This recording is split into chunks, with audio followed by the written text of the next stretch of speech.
তোমার মনটাই বুঝি আজ ঝড় বয়ে যাচ্ছে, চোখের কোণে ঘুম নেই, বালিশটাও ভিজে থাকে প্রতিদিন। তুমি হেসে চলো, কিন্তু বুকের ভেতরটা একটুখানি শান্তির জন্য কাঁদছে। মানুষ তারা তো তোমার কষ্টকে বুঝবে না, তারা তো শুধু তোমার ভুল ধরতে ব্যস্ত।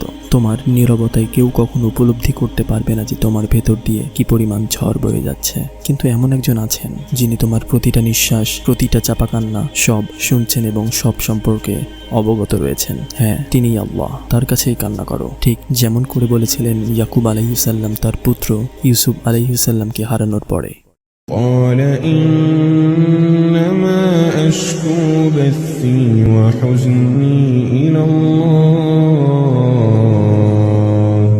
قال إنما أشكو بثي وحزني إلى الله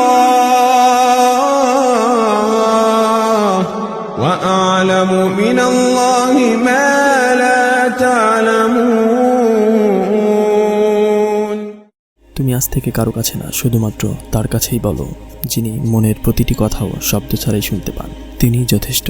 তিনি উত্তর দেবেন, তোমার চোখের জলকে একদিন হাসিতে বদলে দেবেন ইনশাআল্লাহ।